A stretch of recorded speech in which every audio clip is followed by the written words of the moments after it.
I never had a Karen experience before that. My friends who work at the reception desk of the hospital were always complaining about the kinds of people they encountered. I always have heard these crazy deeds of crazy people, and has always amused me. But I always had the thought of the situations as controversies.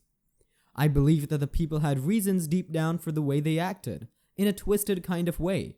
I assumed they were right.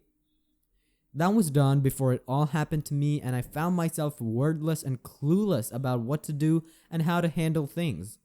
I had accused my friends for being so impatient with customers and laughed when they thanked their lords for not making such a person their family or boss. Now, with the memory of my Karen experience, I laugh a little and thank a load for the same reasons my friends do. As we all know, the COVID-19 pandemic has touched lives all over the world in one way or another, especially doctors and nurses who had both become victims and saviors of the victims. The Karen who sipped out all my sympathy and moderate understanding for entitled people was a victim under my care. And I met her on the very first day that I was assigned in one of the COVID-19 treatment centers. There were rows after rows, columns after columns of beds, and all had patients with a ventilator support. I knew that these people needed all the care I could give, so I was very excited to work at my fullest. But I realized that for some people, my fullest wasn't enough. One of the patients in my section was Karen, and it showed. If only I had noticed before she destroyed my mood for the whole day. I would have handled her the ways my friends always had said were right for these kinds of people, but again, they all had different ideas of what was right. Most of the time, the patients I had to care for were ones who were in a lot of pain and struggled to criticize tiny details or accuse others, so I couldn't have weighed my choices either.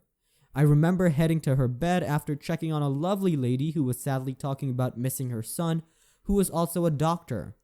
After such a heart-touching encounter, who knew that I would have to face a woman with an opposite manner from the latter? I was welcomed with a big frown laying on her already wrinkled forehead. Her eyes were going up from my feet to my head, analyzing me. Not paying attention to any of that, I greeted her warmly and introduced myself. I understood that the patients might get nervous or uncomfortable while checking up, so my always go-to mechanism was to strike up a conversation and get them engrossed in it until I gathered all the data I needed. I used the same approach with this woman and asked her name while taking readings from the machines beside her bed. She replied, still staring at the plastic and transparent shield over my face, and her voice was barely audible as she talked through the balloon-like bubbles over her head. In other situations, I would know what to talk to the patient about, but now almost all topics seemed sensitive if the patients didn't initiate them themselves. And this lady was no kind of friendly or cooperative, at least from the looks of it. She was very closed off and had an angry aura. "Why am I in this thing?" The faint and strained voice of the woman reached me. I went to explain, considering it as one of the safest topics and one I could talk loads about. I tried to explain in a very precise detail and in a way that even a 5-year-old could come to terms about what it was and why she was in it. I expected her to shake her head in agreement of the safety of others, or at least understanding, but all I received was a glare and a flaring nose. I tried to think back and analyze what I said was wrong. It said that people these days get easily offended, but I believe that they get offended by the simplest of things. Based on that, I searched, but I couldn't find what I said or did wrong. I looked down at the materials. I hoped that an old lady would be uncomfortable around, but again, nothing. I was about to ask what was wrong and what I could do to help when she found her voice again and said, "And why are you wearing all these gloves, weird-looking clothes, and a helmet-like shield on your head? Also, what is the need of the mask under it?" I came with answers for these questions too, but I didn't go all out about every little detail as a precaution if that was what made her so mad. At the end of my explanation, I got nothing but the same old look reserved as a response for my previous answer. Again, she glared at my whole outfit, at the other patients around, and then at the ceiling with an eye roll. She was muttering words under her breath that didn't make it past the bubble. She was doing things with her face that I didn't know one can do. I mean, can one glare, roll his or her eyes, and look away with disgust at the exact same time? So I just connected the dots and guessed, "Don't you like it here?" "I get you, I don't either." This situation isn't what any of us want, but it's okay. I tried to make her feel better, but her head snapped up at my words of reassurance about not liking where I was. So healthy people with knowledge are forced to deal with the needy who seek your help? Is that it? She chucked some and shook her head side to side in a judgmental way. I knew she misread my intentions with the things I said, so I stayed there determined to fix it, make her understand and satisfied even after I was done with my session with her. But if that wasn't hard, I don't know what was.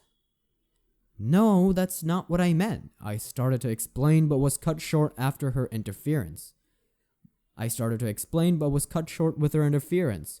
Really, is that so? Then please take off all your weird costumes and treat me. Walk in here without any layers of protection and proof that you're actually sticking with your vows. What are you talking about? I was confused. It was beyond me how one would be okay with putting others in danger because of oneself, let alone daring and inviting people to such a situation. Oh, what am I saying? Oh, what I'm saying is take off that mask and treat me. It's your responsibility. She supported her insane suggestion with an action that was equally inadequate. Lord knows where she got that energy from, but she shedded the layers of blanket above her and sprang out of the bed. She struggled with the wires of the machine hard until any of the other nurses or I were scared to get to and stop her. She finally set free from the bubble her face was inside as it shrunk down. She started looking less in the shape of an alien, but she was acting more like it. She took the plastic and threw it at my feet. If you all had actually paid attention to all the classes you attended in medical school, then you would have known that you're supposed to sacrifice yourself for a patient and do it gladly. She removed all the wires and needles attached to her arms and body after some bleeding and struggling. The patients around were traumatized already, and the nurses, including me, didn't know what to do except making some phone calls and getting away from the room. I stayed there though. I was fully covered and protected, and I knew that I needed to save this Karen even though she was an entitled person who believes that people should sacrifice their lives just because she was sick.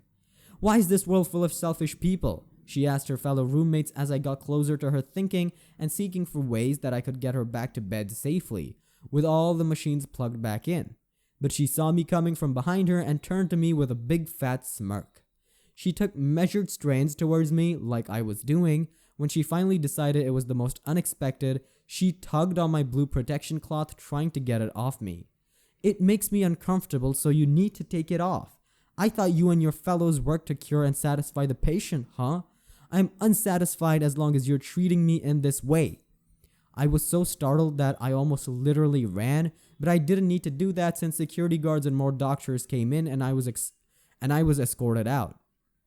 Outside, I heard the scream of the lady as she got tied down to the bed, and though I just faced the ultimate threat in my life, I was just thinking about this woman who was COVID-19 positive dying through the process, but it turned out that she survived. After that, she was transferred to a private room which her daughters were first to pay for by their mothers. At some point, I felt sorry for them, and imagined having to bear with such a woman their whole lives. I felt bad about it moments later and blamed myself the whole day. But I got a glimpse of what my friends kept saying about entitled people. They're kind of unbearable no matter how patient you are. I knew I said in the beginning that I tried to understand people, but this woman was beyond my understanding bandwidth. Later, I was tested if I'd caught the virus through the hectic, but results showed that I was negative. I also clearly remember her being cured and leaving the treatment center, and I still think about the woman a year later. I wonder what kind of chaos she might still be creating out there. Maybe the environment created such a pressure on her, but she chose the wrong measures. She almost even died.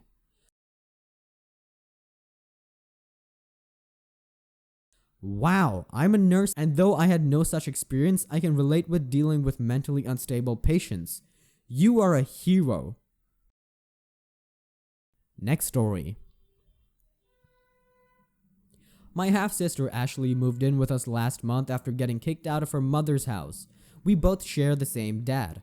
Ashley is 22, soon to be 23. She has never had a job before and is not in college. She's a massive drama queen and is always picking fights with my mom or making fun of me. I am 15 and a girl, by the way. She tells me I need to be more girly and that I will never get a guy looking the way I do. I'm more like a tomboy and I'm ace. She picks fights with my mom over everything. She calls my mom a bitch a lot, tells her to go screw herself. She's just mean and nasty. She's very defensive and quick to anger. She has no friends, but she can't get along with people for very long and randomly turns on them. The funny thing is Ashley is always crying to my dad about how horrible and mean my mom is to her.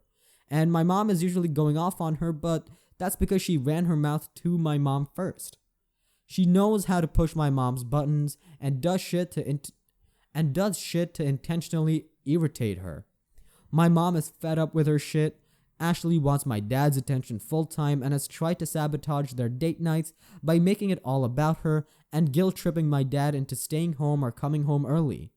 She threatened to unalive herself and started crying because she felt he cares about my mom more than her.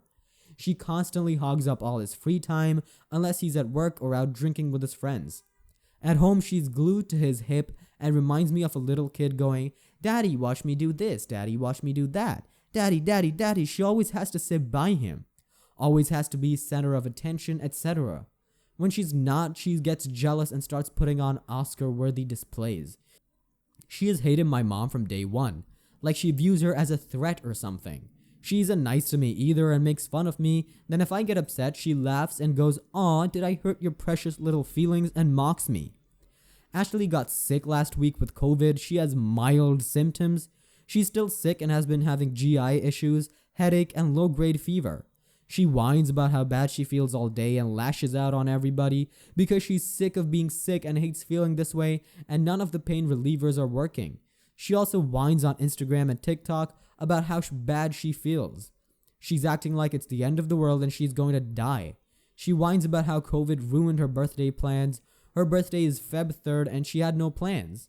Our dad's 40th birthday is on Tuesday, and it's like she doesn't care and is making it all about herself. She honestly reminds me of popular mean girls in middle school, especially with the hostile bitchy tone she always has and eye rolling. My mom told her off tonight. I recorded it. She told her, "Gravy train is over. If you want to live here, get a job. You need to do chores. You need to contribute. I don't care if you don't like me. Quite frankly, I don't like you either. I am sick of you being a disrespectful little bitch. You would be living on the streets if it wasn't for us allowing you in our home. You constantly attack my daughter and put her down. You constantly run your mouth at me and then cry to your dad whenever I don't put up with it. You are an adult. Act like it. It's time to grow up. Your father needs to be on the same page as me, and I'm going to make sure he gets there. You should be ashamed of the way you act. You are going to get nowhere in life with that victim mentality and terrible attitude you have." Ashley screamed at her to get the hell out of her room, and she's not her mom and has no say over anything. She told my mom she doesn't have to listen to her and she's an annoying pretentious bitch. My mom said the annoying pretentious bitch is the one who doesn't lift a finger around the house, the one that lies to their dad about how horrible others are instead of taking accountability, the one that refuses to grow up and do anything with themselves and talks back and screams all the time. Ashley got up and slammed the door shut in my mom's face and started blasting music. Ashley was crying to my dad over text. My dad confronted my mom when he got home, and while they were arguing, Ashley came downstairs and started verbally attacking my mom. My dad yelled at Ashley to stop, and then she was angry, crying to my dad about how horrible my mom was. He went outside to smoke and then came back in and went upstairs and slammed the door to his room. He wouldn't unlock the door or let my mother inside the room, so my mom called her friend and told her everything that was going on and then left to go to stay at her house for the night. It's currently 1:30 a.m. and Ashley and my dad are downstairs drinking and playing and just dancing on the Xbox. They're being loud and obnoxious and have no consideration for me trying to sleep. I asked them to turn the volume on the TV down. I want to sleep. My dad told me to stop being a stick in the mud and come join them. Ashley yelled, "What loser goes to sleep this early on a Friday night? Oh wait, the one who doesn't even know what gender they are." My dad spit out his drink laughing. I yelled back, "You guys are really ignorant." And Ashley yelled, "Oh no, she's gonna cry like a little bitch," and was laughing. I am not crying, I'm irritated. I just want to sleep and I wish she would grow up and leave me alone. I did nothing to her. My mom did nothing to her either. Honestly, I feel like the best way to deal with Ashley's shit is to simply ignore her. Don't show her you're bothered, and if you ever get the opportunity to hit her with a one-liner, take it. It'll put her in her place when she realizes no one except Daddy-O is taking her shit. Not even those younger than her. She's taking advantage of the fact that you're 15 and younger than her.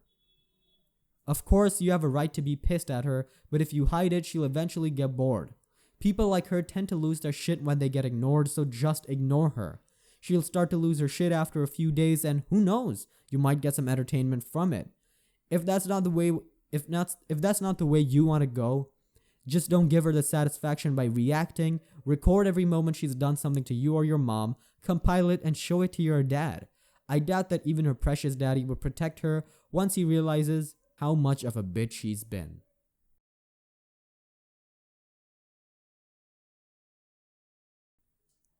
I think we have discovered the cause of your sister's attitude.